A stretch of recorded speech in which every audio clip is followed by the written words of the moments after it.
අයිබෝන් ඔයාලා හැමෝටම අද මම පටන් ගන්න යන්නේ මේ පළවෙනි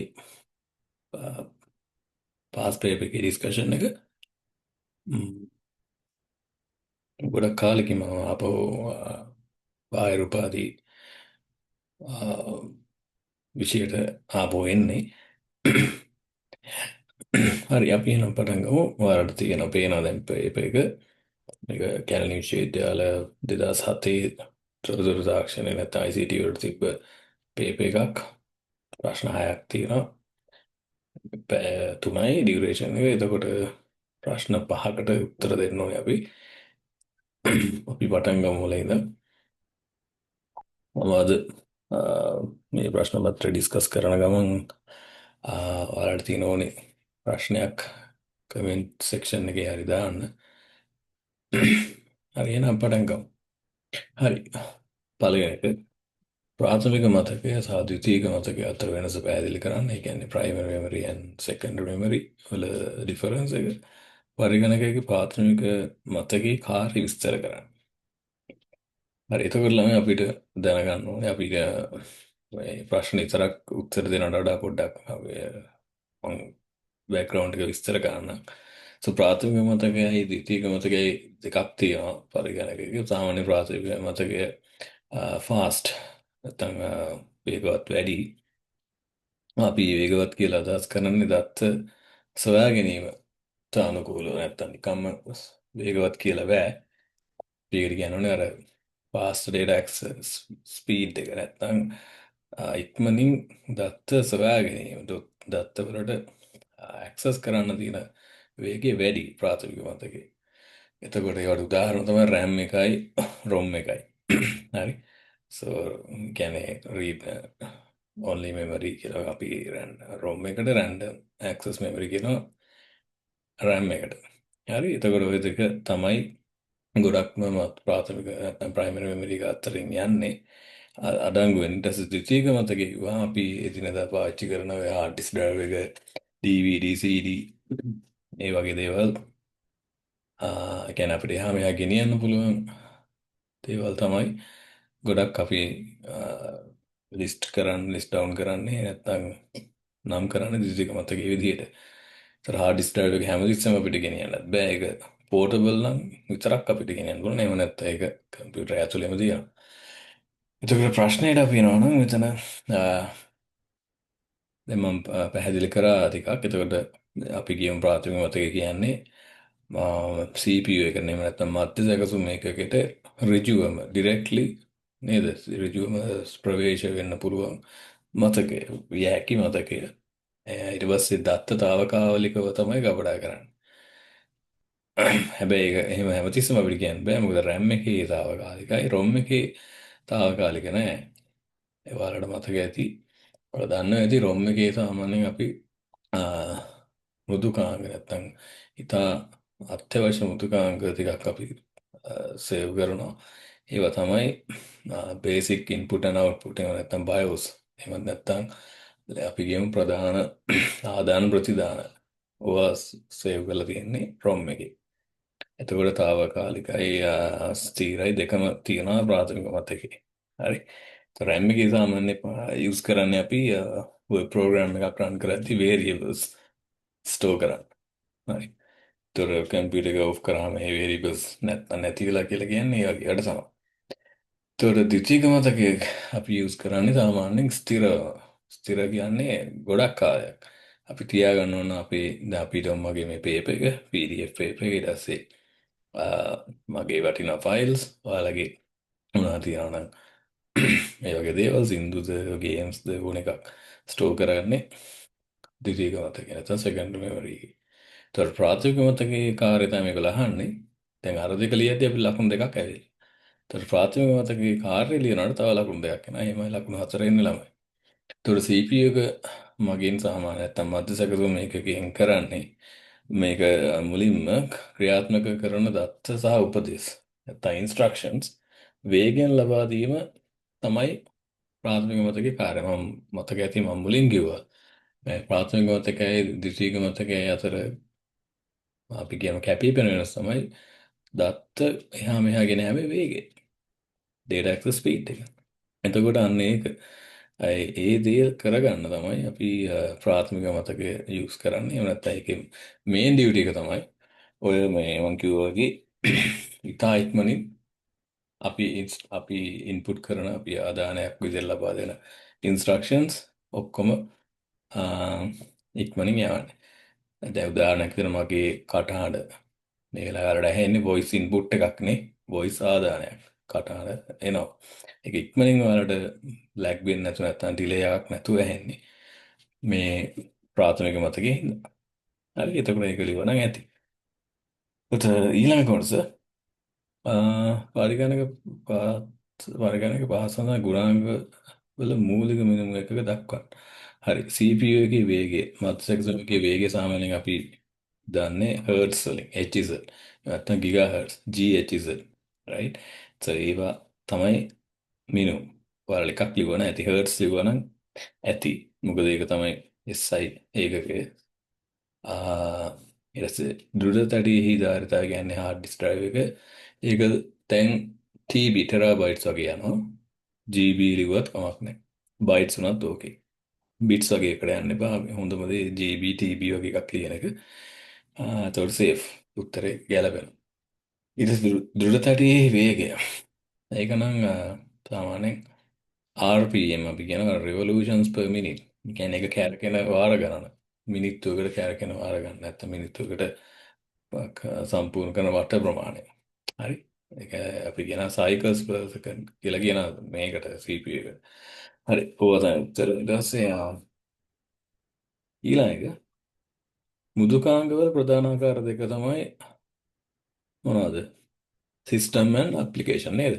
සිස්ටම් කියන පද්ධති එහෙම නැත්නම් අපි කියන OS එක අපේ ඔපරේටින් සිස්ටම් එක කියන්නේ Windows ඔය Apple තාම මොනවද Linux ඔය වගේ දේවල් ස්ටෝර් කරගන්න අපි යූස් කරන්නේ සිස්ටම් software කියන දේවල්. ඒ කියන්නේ පද්ධති මුතුගාමි. ඔයාලට මතකද මම කලින් කිව්වා කලින් ප්‍රශ්නෙට උත්තරයක් විදිහට BIOS ගැන. ROM එකේ BIOS තියෙන්නේ ඔය OS එකක් ඉන්ස්ටෝල් කරගන්න තමයි. ROM එකේ BIOS නැත්නම් අපිට මුකුත් කරගන්න.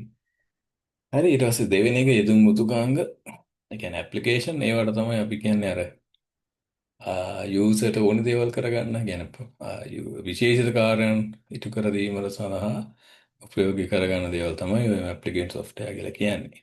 ඒක තමයි අපි දැන් ඔය ලිපි ලියන එක අපි මොනවද ගණිතමය දේවල් කරන්න Excel නේද? සමර්පණ කියලා කියන්නේ. සෝරි පැතුරුම් පස් සමර්පණ කියන්නේ PowerPoint නේ. එතකොට PowerPoint එකකින් අපි මොන හරි ස්ලයිඩ් ෂෝ එකක් කරනවා. ඒ වගේ දේවල්. හරි එතකොට පද්ධති මුද්‍ර ගන්න නැත්නම් සිස්ටම් සොෆ්ට්වෙයාර් වල ලියන්න පුළුවන්. හાર્ඩ්වෙයාර් කන්ට්‍රෝල් කරන්න නැත්නම් දෘඩාංග පාලනය කිරීමට. නැත්නම් ඔපරේටින් සිස්ටම් එකක් මෙහෙම මෘදුකාංගයක් ඉන්ස්ටෝල් කරන්න. ඔය වගේ දේවල්. හරි එතකොට පළවෙනි ප්‍රශ්නේ ලකුණු 20 වලට නැහැ සෝරි ඊළඟට තියෙනවා CPU එකේ දල සටහනක් අඳින්න කියලා. හරි. ඒකට ඔයාලට මුලින්ම දැනගන්න ඕනේ CPU එකේ තියෙන කොටස් මුලින්ම අපිට බලන්න ඕනේ කොටස් තුනක් තියෙනවා ප්‍රධාන වශයෙන්. ඒ කොටස් තුන තමයි මොනවද? ඇති ඔයගොල්ලෝ control unit එක, arithmetic logic unit එක ඔන්න ඔය වගේ තියෙනවා. හරි. ඒවට සිංහලෙන් කියන නම් තමයි ඉන්නවා ඒක. පෙන්නන්න ඔයාලට.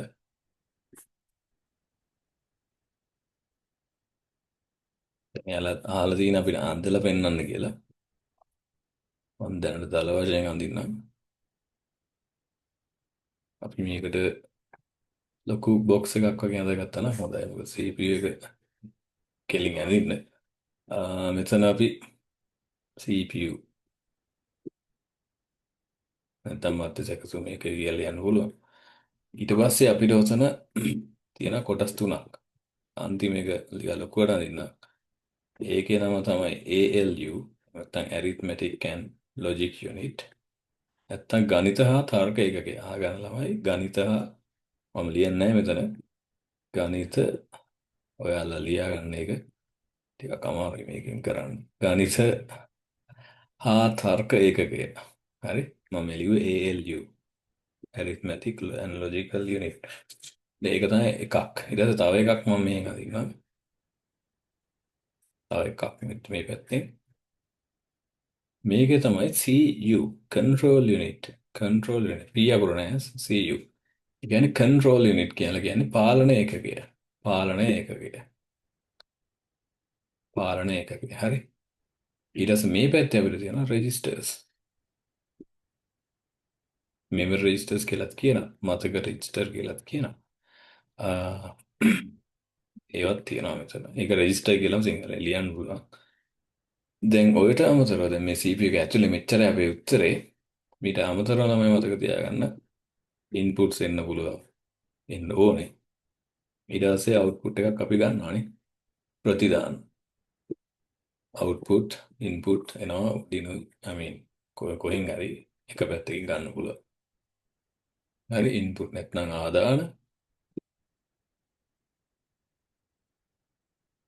ආදාන මේ පැත්තේ ප්‍රතිදාන.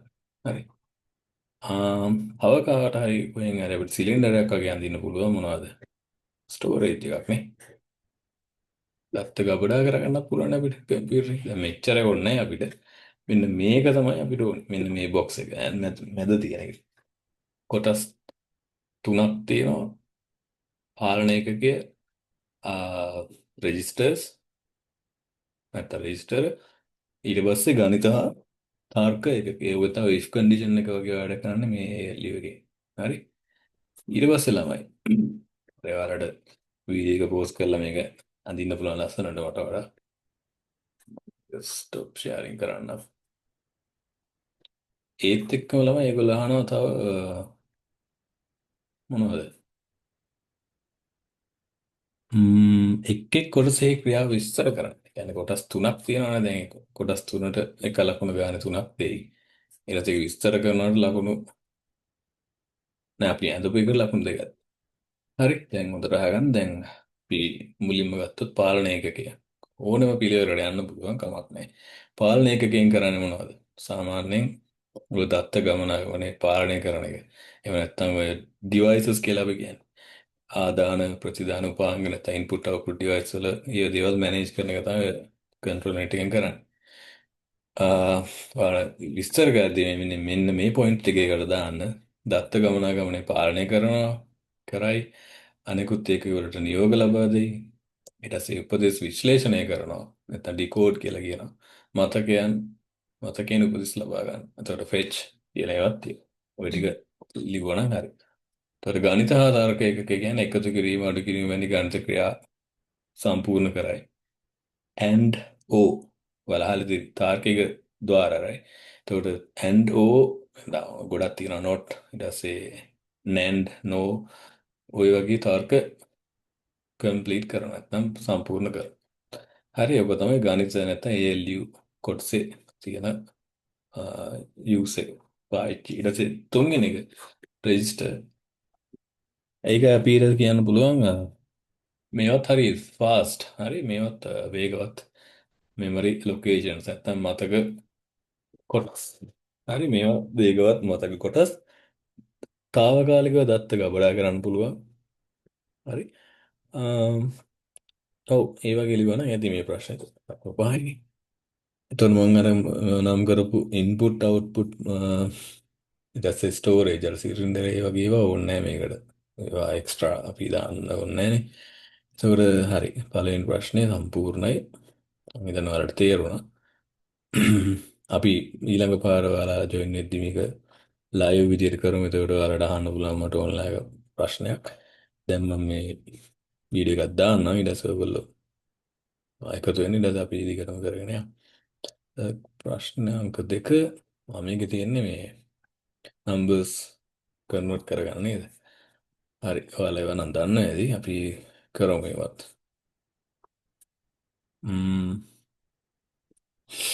ඔව් 159.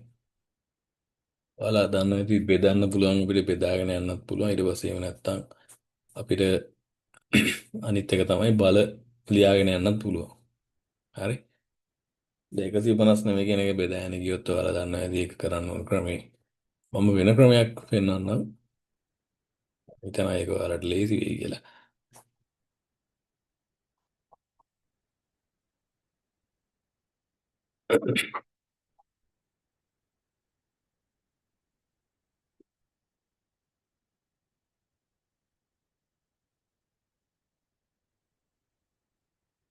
ඔය 159 කියන එක අපිට ගන්න පුළුවන්. මම මෙතන ටේබල් එක ගන්න 8ක.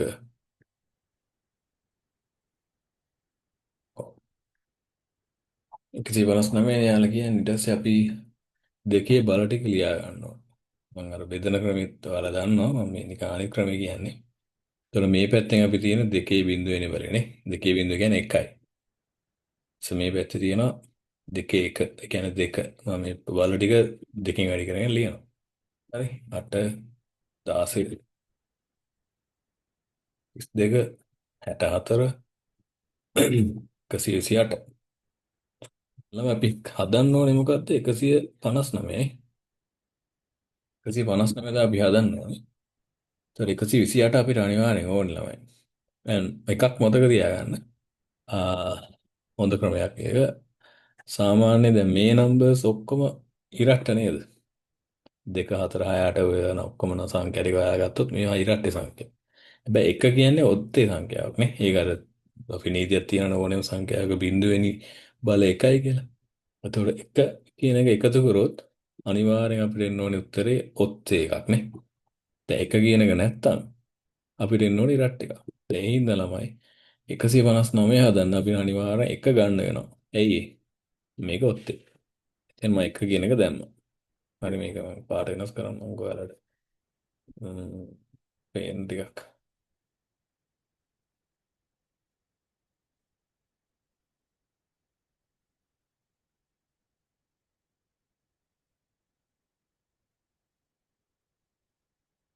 හරි.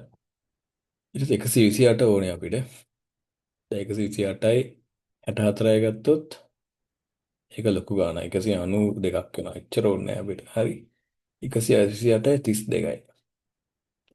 3යි 2යි 5යි 160ක් වෙනවා. මේකත් වැඩි. 128යි 16යි ගත්තොත් කීයද? 144ක් මම හිතන්නේ. ඔව් 144ක් වගේ. 144ක් ආවා. 144යි 8යි 152යි. 152යි ඊට පස්සේ අපිට 7යි ඕනේ නේ. එතනත් එකක් තියෙනවා. එතන 6යි. එතකොට මෙන්න මේක තමයි උත්තර. මේක තමයි 159ට සමාන අංකේ ඔයාලා බෙදලත් බලන්න. මේක ඔයාලට ලැබෙයි. 1.2යි අනිත ඔක්කොම එකේව. එකේව 5යි. හරි. ওই ක්‍රමේ මම ඔයාලට යෝජනා කරන මොකද ඒක ලේසි. හැබැයි ඉක්මනට එකතු කරගන්න පුළුවන් වෙනවා. බෙදන එක බෙදුවොත් ඊට පස්සේ ඔයාලා දාන එක බින්දුව දාගෙන අපි යනවා 108 ඉනා විතර තමයි ලියන්නේ. හරි. ඔව්.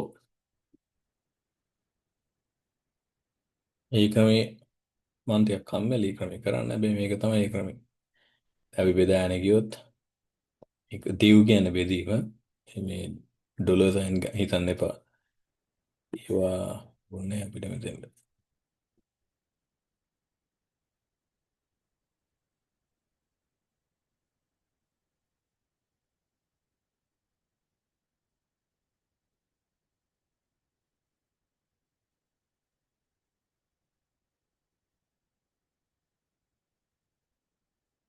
හරි. මෙතන 159 දෙකෙන් බෙදුවොත් 79. හැබැයි එකක් ඉතුරුයි. හරි. ඒක 79 දෙකෙන් බෙදුවා ආයෙ එකක් ඉතුරුයි. 39යි. 39 මම මේ බෙදාගෙන දැන් ගියාම අන්තිමනේ අපිට එකක් එන. ඒක පිළියාගෙන යනවා මේක මේ විදිහට. එක බිඳුව හරි. මේ අන්තිම කොලම යට එන උඩට.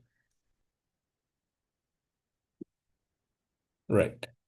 okay. so ඔය විදිහට ඔයාලා ඊටු ටිකත් කරන්න.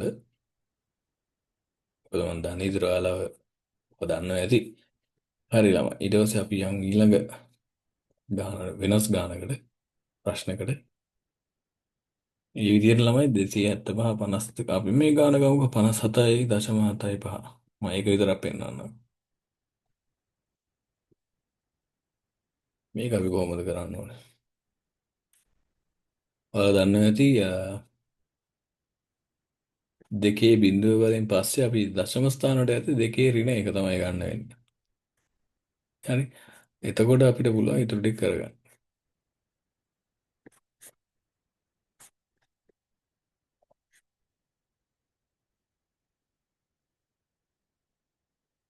ඒක අපි කොටස් දෙකකට කරගත්තා නම් හරි.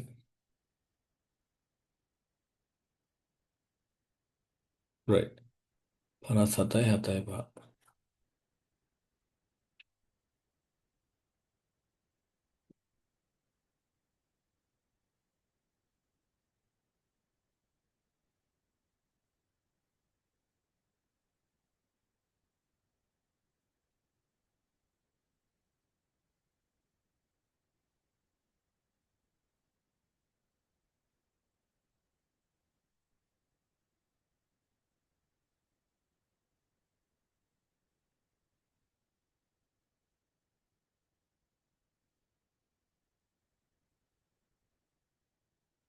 ඉස්සෙල්ලාම අර ඔයාලා දන්න ක්‍රමයේ බෙදෙන ක්‍රමයේ ගත්තොත් ඒකත් කරන්න තියන්නේ ඒ විදිහම තමයි. මුලින්ම අපි බෙදා ගන්න ඕනේ සාමාන්‍ය ක්‍රමයට. ඊට පස්සේ බෙදා ගන්න තියෙන්නේ අපිට දශම ස්ථාන ටික.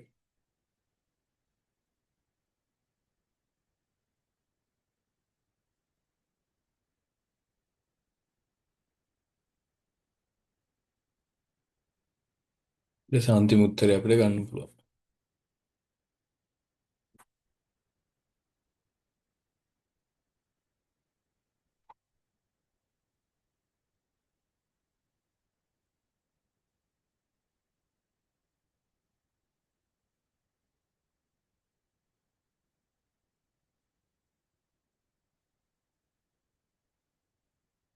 අපි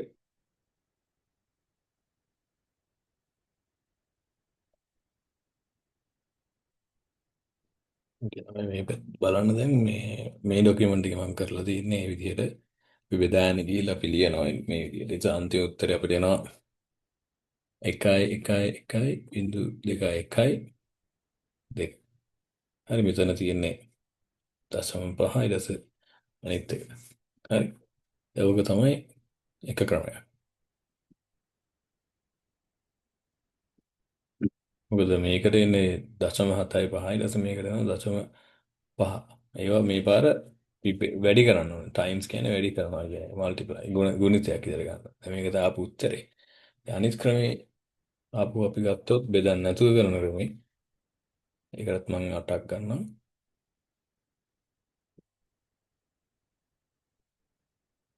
දැන් අපිට දීලා තියෙන 57යි 0.5යි. හරි ඒකට 57 හදා ගන්න ඕනේ. 128 මම ආපහු බර ටික ලියනවා. 64 32 අපිට 128 යනකම් යන්න ඕනෙත් නෑ මේකට. මොකද මේක එච්චර ලොකු නම්බර් එකක් නෙමෙයි. හරි ඉස්සලාම ගන්න 57 කියන එක විතරයි. ඉතින් අපිට මේ දෙකම ඕනේ නැහැ 32 ඕනේ. ආපහු 57 කියන්නේ මොකද්ද? ඔත්තේ සංඛ්‍යාවක්. ඒතර ඔත්තේ සංඛ්‍යාවකට අපිට එක කියන එක ඕන වෙනවා නේ. ඉවිසල්. ඒක ලේසි. එතකොට 32 ගන්න. 32යි 16යි 48යි. 48යි 8යි ගත්තොත් 56යි. හරි ඊට ටික ඕනේ නැහැ එතකොට. එතකොට ඌක තමයි 57 කියන්නේ. කලින් නම්බර්ස් දෙකට බිංදු දෙකක් දාන්න පුළුවන්. නොදාන්නත් පුළුවන්. ඒක සමහර ගණන් වල යාලා කියනවා මොකක්ද ඒකට කියන්නේ? ඔව් සංඛ්‍යා 8ක් පාවිච්චි කරමින් මේ දීලා තියෙන දී ඇති දීනරි සංඛ්‍යා දශම සංඛ්‍යාව බයිනරි විදියට ගන්න කියලා.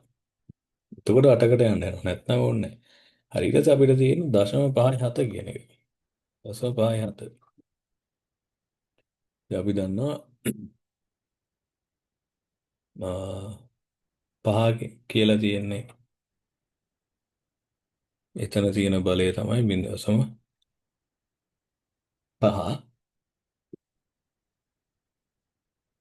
ඊට පස්සේ ඊළඟ බලය තමයි බලයේ වැලියු එක සංඛ්‍යාව තමයි 0.75. හරි. ඒ කියන්නේ දෙකේ ඍණ 1යි දෙකේ ඍණ 2යි ඔය තියෙන්නේ. එතකොට අපිට දැන් තියෙනවා මෙතන නම්බර්ස් දෙකක්. හරි එතකොට මේ දෙකම දෙකින් වැඩි කරනවා.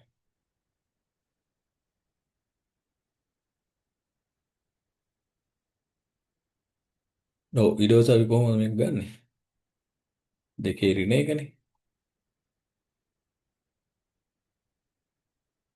මේක හැදෙන්නේ දෙකේ ඍණ එක්වෙනි බලය. දෙකේ ඍණ එක්වෙනි බලය.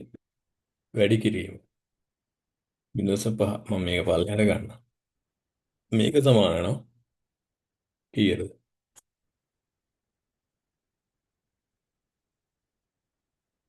0.5ට.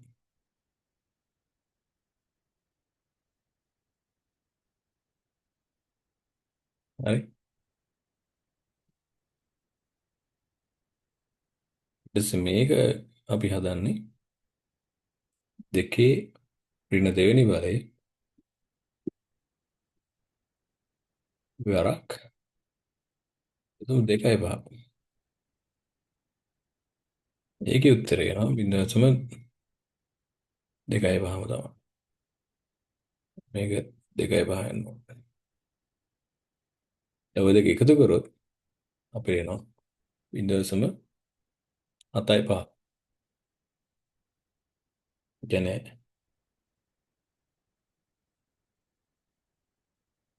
ඔව්. ඒතර අපි ගත්තනේ උත්තරය. ඔව්. සෝරි 57.7.5 5 යත නෙමෙයි. බලමු මොකද උනේ. හරි. දැන් මේක තමයි ආන්සර් එක. එතකොට මේකෙන් තේරෙන්නේ අපිට දශම ස්ථාන දෙකට එන ඒවත් මොනවා කියලා ළමයි. දැන් 0.75 7 7.5 හදන්න අපිට ඕනේ වුණා මේ දෙකම. දෙකේ ඍණ එකත් ඕනේ. ඒ කියන්නේ මොකද ඒක තේරෙන්නේ? අපි ගන්න ඕනේ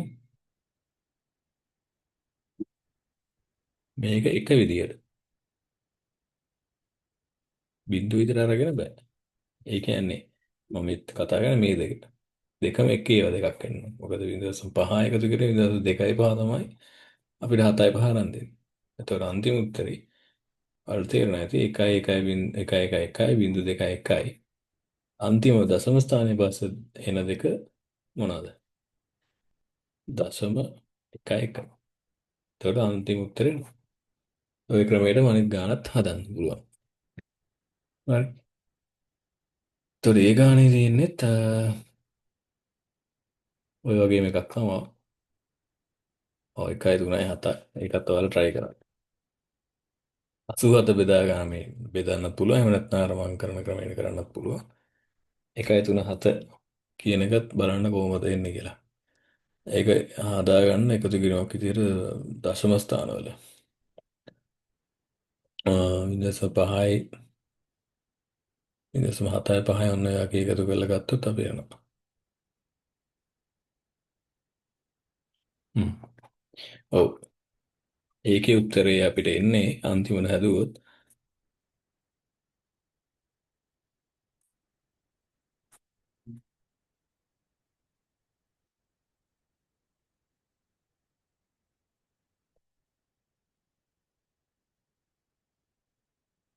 ඔව් ඒක අපිට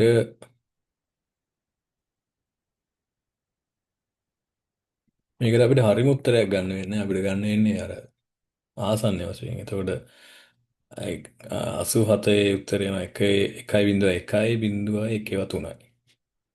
හරි. ඊට පස්සේ දශම ස්ථාන කොටසට එනවා 0.2.1.31. ඔය ඉතින් ඔය වගේ එකක් තමයි එන්නේ. ඒක අර හරියටම බෙදලා ගන්න නෙමෙයි.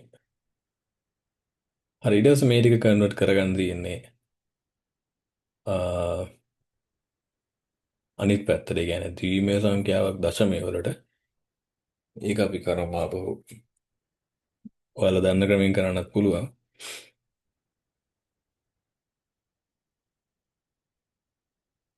ඕකත් පළවෙනි ගාන දීලා තියෙන්නේ 1.0යි මේක නේද? 1.0යි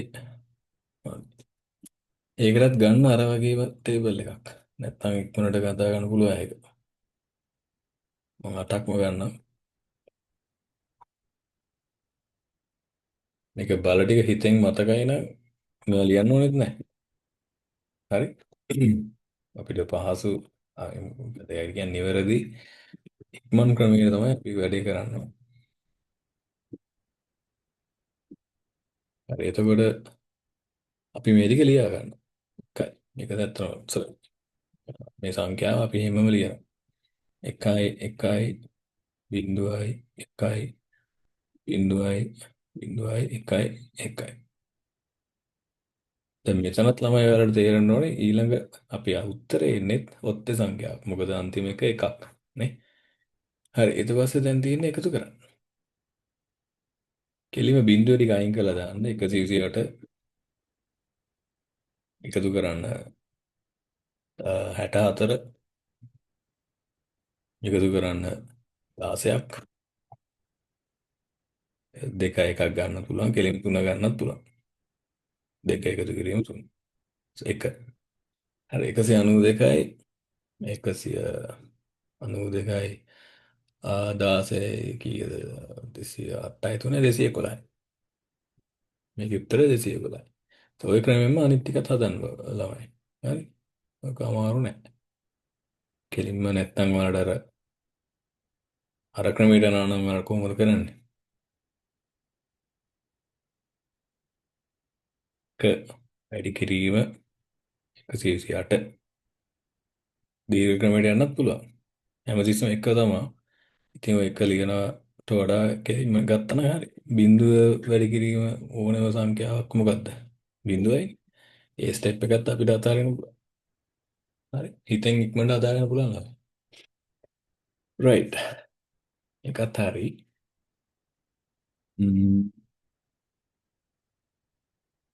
ඕකේ ඔය විදිහට ගණන් ටික හදාගන්න. එක මම අන්තිම දෙක පෙන්නන්නම්.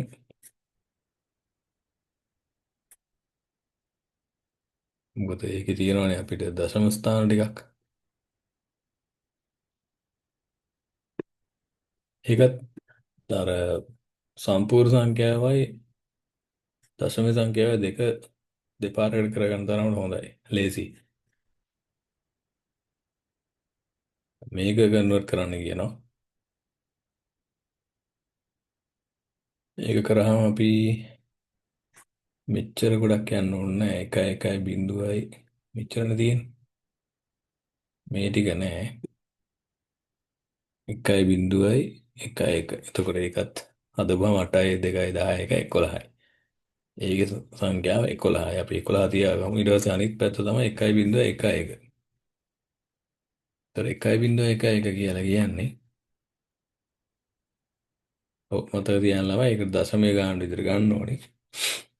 දැන් උකට එන්නේ දෙකේ ඍණ එක් වෙනි බලය 0.5යි. ඕම අර පහ පහ තමයි වැඩි වෙන්නේ. හරි. ඒ පහේ බල වගේ තමයි. ඒ බිංදුව සම්පා පස්සර පහ 25යි වගේ බිංදුව ඇසුම 2යි පහ 25 වරක් පහ 125 කියන්නේ 1.1යි 2යි පහ 125 වරක් පහ කියන්නේ 625යි. ඕක තමයි රටාව. ඊට පස්සේ දැන් ඔතන 1.1 එකක් තියෙනවානේ. එතකොට එතන තියෙන 1.1 අපි ගන්නෙ මෙහෙම. 0.5 එකතු කරන්න. ඊළඟට මොකද්ද? බිංදුව. බිංදුවනේ. ඒක වැඩක් නෑ අතන. ඒක ඇවිල්ලා බිංදුව වරක් 0.2යි පහ. මම ඒක අතෑරලා ඊළඟ එකට යන්න 0.125. 125. හරි 1යි 2යි පහ. ඊට පස්සේ අපිට අන්තිම ගත්ත ඕනේ 0.6යි 2යි පහ. දැන් ඕකේ උත්තරේ හදන්න ළමයි ඕක වෙනවා වලට 8යි 7යි 5ක්.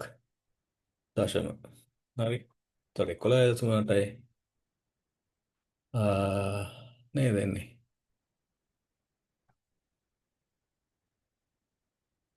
11 නෙමෙයි. 16යි 2යි 18යි. පොඩේ මොකද්ද ගාන දැන්?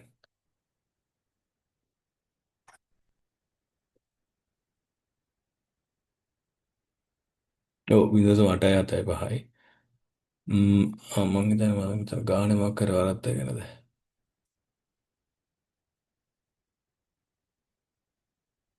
නෑ හරි නේද?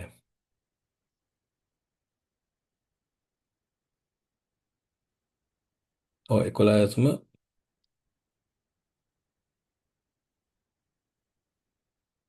ඔව් මෙතනම එක බිංදුවක් අයින් කරගෙන තියෙන එකයි ප්‍රශ්නේ.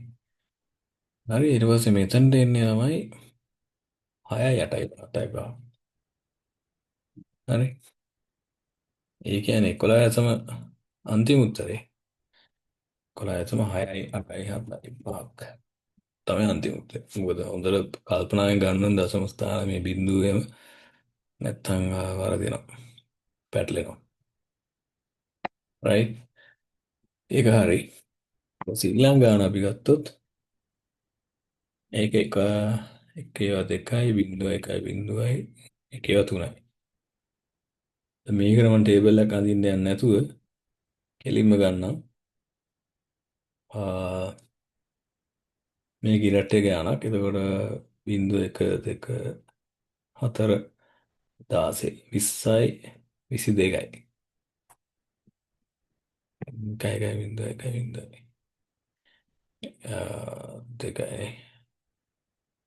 2යි 4 8 16 26යි. 26 තමයි මෙතන ගාන.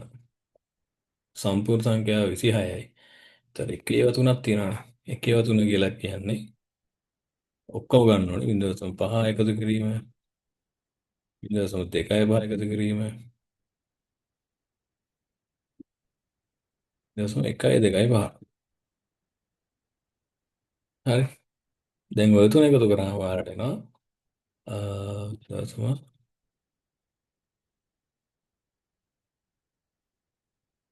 8යි 7යි 5ක්. 26යි 8යි 7යි 5යි. අන්තිම උත්තරේ 26යි. දශම 8යි 7යි 5යි. හරි. ඔය ටික ඔය විදිහට හදාගන්න. right.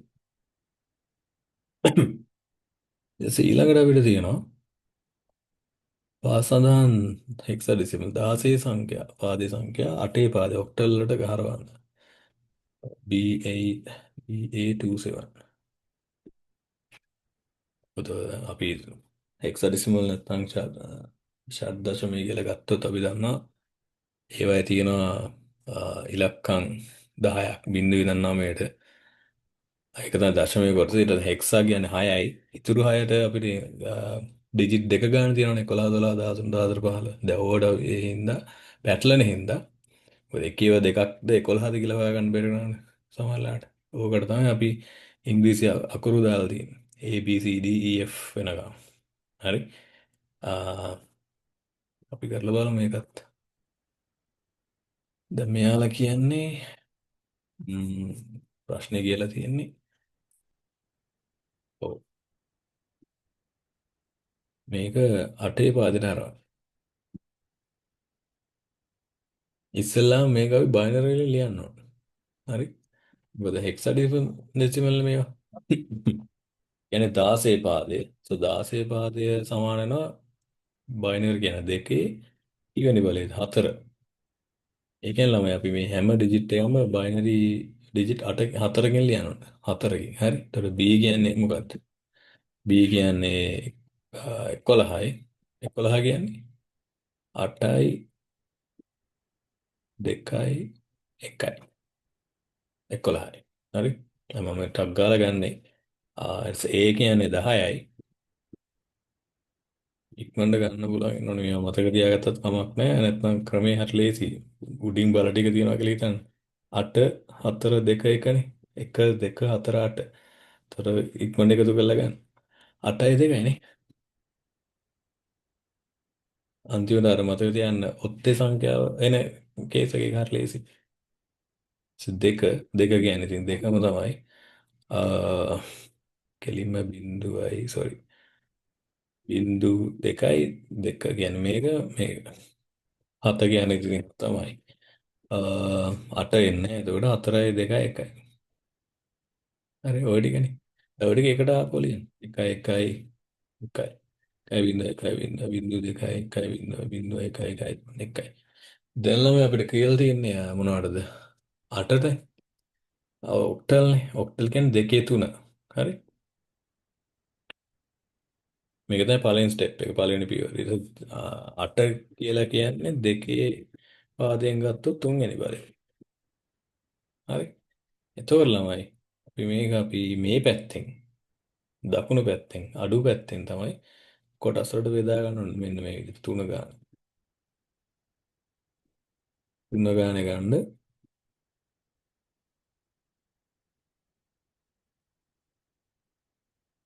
මෙතන අපිට කරන්න දෙයක් නැහැ. එකක් ඉතුරු වෙනවා. ඒක අපිට අදාළ නැහැ. හරි. ඊට පස්සේ එක කියන්නේ එක. මේක ඇවිල්ලා බිංදුව. දැන් මේවා අපි සලකන්නේ අලුත් සංඛ්‍යා විදිහට. ඒකට හැමතිස්සෙම බල්ල ටික තමයි 1 2 4. 1 2 4 1 2 4. හරි. ඒතර මේක ඇවිල්ලා 2 1 3යි. මේක ඇවිල්ලා මොකද? 5නේ. 4 1 5. මේක ඇවිල්ලා බිංදුවමයි. මේක ඇවිල්ලා 4. මේක ඇවිල්ලා 7. දැන් ඕක තමයි අන්තිම උත්තරේ. 1 3 5 බිංදුව ගාපෝ ලියන්නේ 1000 කියලා කියන්න එපා. වැරදි. 1 3 5 බිංදුව 4 7 ඊට පස්සේ 8 පාදය කියලා දාන්න. ඒක දාන්න ඕනි මේ බලලා දාන්න සබ්ස්ක්‍රිප්ට් කියලා එකක් තියෙනවා. මෙන්න මේක. හරි. පාදේ අපි හිමීට දාන්න. පොඩියට. ඔය ක්‍රමයට ඉතුරු ගණන් ටික හදන්න. මම හිතනවා ඔයාලට තේරුණා කියලා ඒක. ආ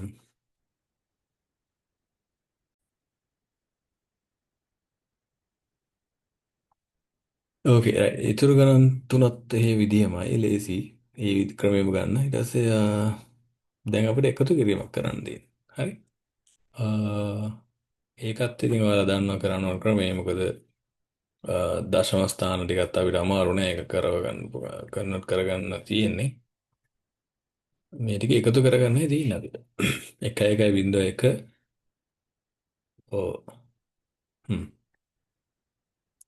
හරි.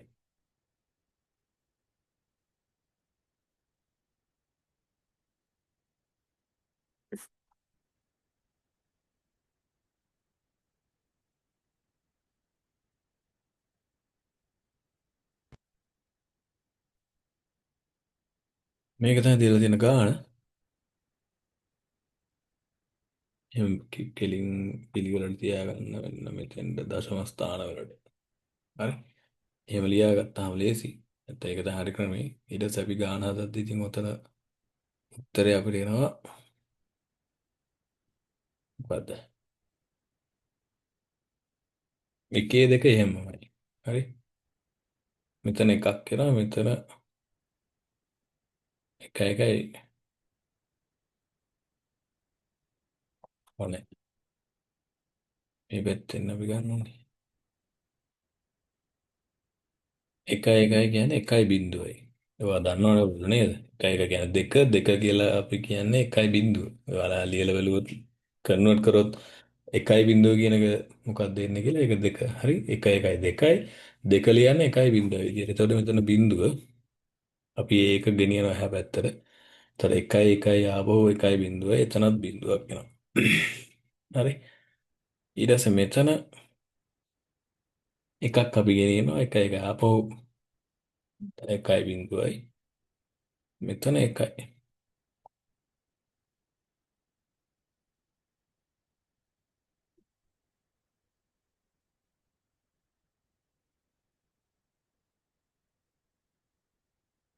පැත්තෙන් පටන් ගමුකෝ. හරි. ලියන්න ලේසි නැත්නම් ඔව් මේ දෙක කෙලින්ම එකයි මේකත් එක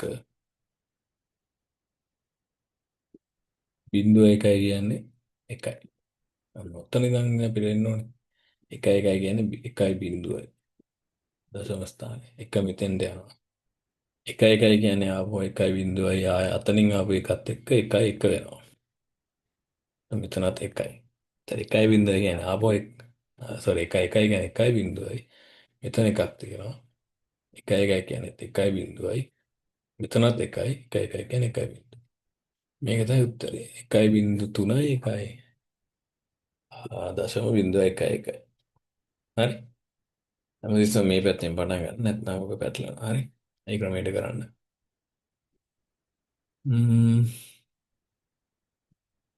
ඔව් ඊට පස්සේ අපිට තියෙන අඩු කිරීමක් නේ.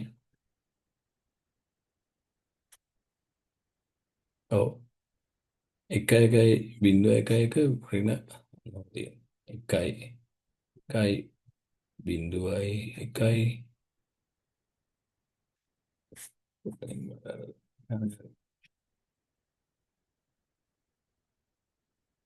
අඩු කිරීම 1.1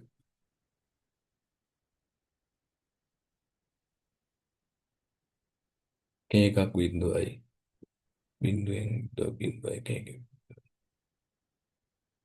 මේ ගැරෙන මේක තමයි උත්තර වලට මොකක් හරි ඩවුට් එකක් තියෙනවා මේකට අග්ගාලා කන්වර්ට් කරන්න 8 4 12 1 13 5යි 13න් 5ක් කියම 8යි මේ 8යි නේද ඔව් මේක 8 තමයි එන් මේක හරි මේකට අග්ගාලා ක්‍රොස් චෙක් කරගන්න පුළුවන් ඔයාලට ඈ රයිට් ඒ විදිහට ඉතුරු ගණන් ටිකත් හදාගන්න පුළුවන්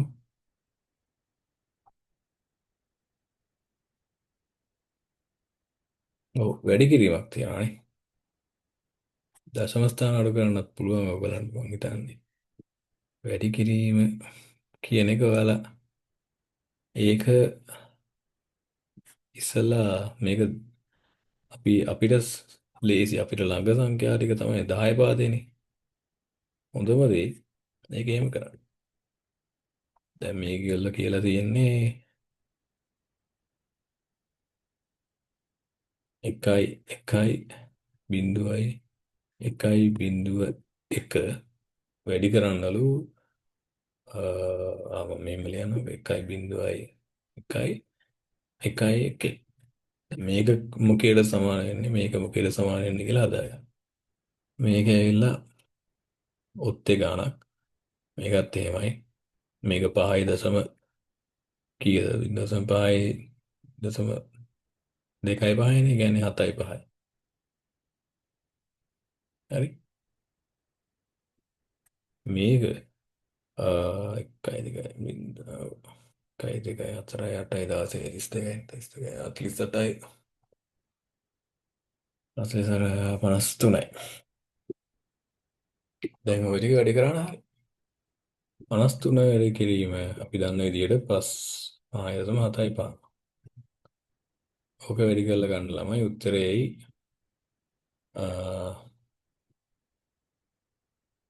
තන 7 තන දශම 15යි ඔය විදිහට ගන්න හරි 73 21යි 2යි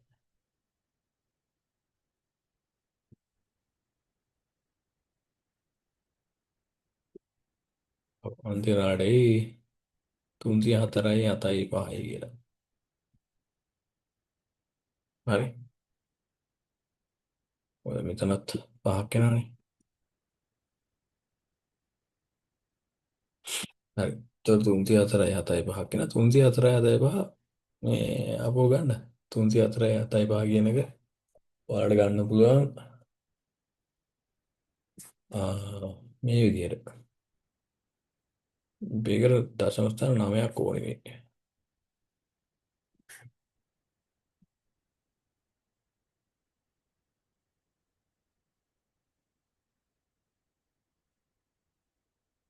මේ බල ටික ගන්න යන්නේ.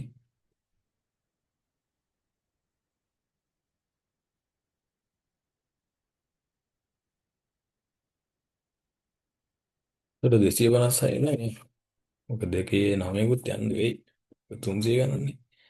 64යි 32යි 16යි 1යි 4යි 2යි 1යි 256 අපිට ඕනේ 256 128 එකතු කරත් නම් වැඩි වෙයි වගේ නේ මේකෙන් ඒක ඕනේ නැහැ වැඩි තමයි 254යි 6යි ඒත් වැඩි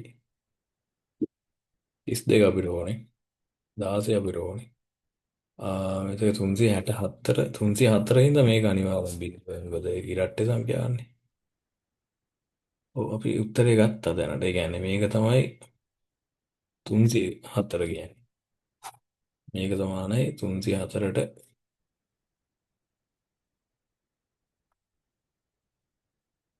304 හරියම. දැන් තියෙන්නේ 7:5. 7:5 කියන්නේ ලේසියනේ නේද? 7:5 කියන්නේ එකේ දෙකක්. දශම ස්ථානයෙන් පස්සේ. මෙතෙන්ට. දැන් අන්තිම උත්තරේ 1.2 1.1 1.4යි 1යි. ඕක තමයි ඒ ගුණිතේ එකතන් ආන්සර් අන්තිම උත්තරේ.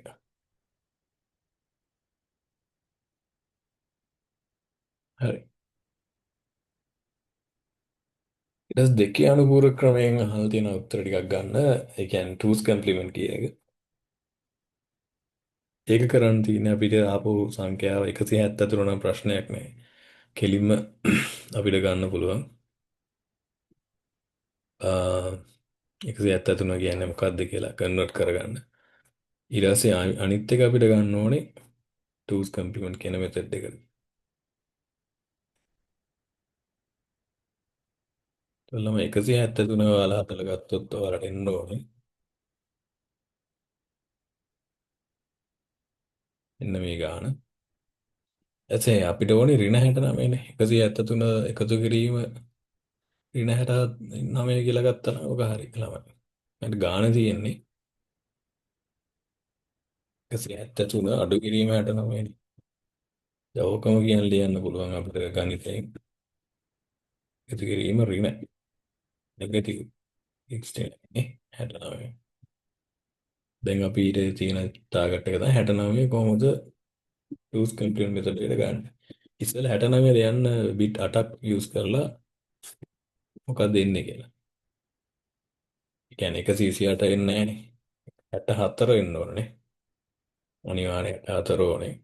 64යි තව කීයද අඩු 69 වෙන්න. 5යි 5යි කියන්නේ 1.1 වෙන්න ඕනේ අන්තිමට. දැන් මෙතන අවින් තුනක් දානවා හරි. ඔව් අටේ ගණක් නේ. ඕක තමයි 69. ඊට පස්සේ අපි මේකේ ගන්න ඕනේ අනිත් පැත්ත. එකපාරක් කම්ප්ලිමන්ට් එක අනේ ඒ කියන්නේ අනුපූරක. ඒ කියන්නේ මේ කියන ඔපොසිට් එක විරුද්ධ එක. ඒකේ තේරුම තමයි බිංදුවක් තියෙනවා එක දාන්න එක දෙනා බිංදුව දානවා. ඔයාලා දන්නවව. මම හිතන්නේ. හරි. ඊට පස්සේ ළමයි ටූස් කම්ප්ලිමන්ට් වෙනවා නම් දෙවෙනි පාරකට කරනවා නම් අපි ඔබ කරන්න ඕනේ අන්තිමට තියෙන බිට් එකට එකක් එකතු කරන්න ඕනේ. මෙතෙන්ට. නේද? මෙතෙන්ට එකක් එකතු කරන්න ඕනේ. එතකොට ඍණ 69 කියන එකට උත්තරේ ඔයාලා දන්නේ නැති මේ පළවෙනි සංඛ්‍යාවෙන් පෙන්눔 කරන්නේ මොකද්ද? ඍණද ධනද කියන එක. හරි. පළවෙනි නම්බර් එක නම් ඒක ඍණ සංඛ්‍යාවක්. ඒක බිංදුව නම් ධන සංඛ්‍යාවක්. ඍණ 69 කියන්නේ එතකොට මේක එකතු කරාම හරිය ලේසි. අන්තිම එක විතරයි එක වෙන්නේ. මොකද ඍණ 69. හරි.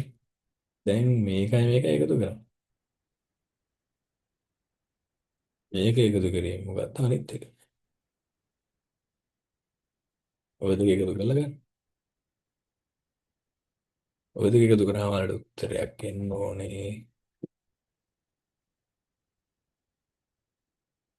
බිංදුව එනවා. ආයෙ බිංදුවක් එනවා. තව බිංදුවක් එනවා. එසේ එක වෙනවා. කොහොම හරි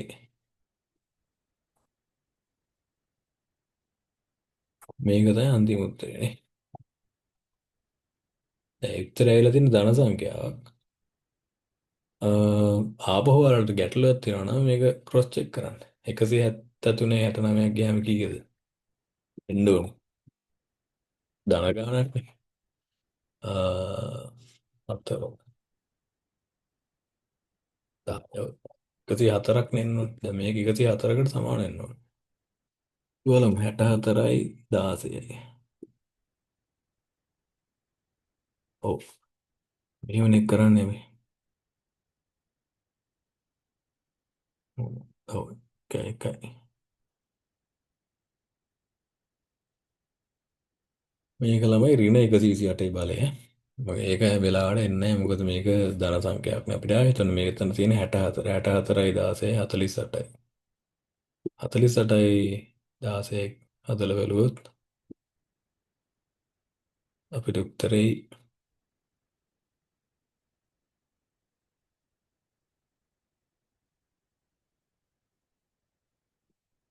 හ්ම්. හරි. ඕක තමයි එන්න ඕනේ උත්තරේ.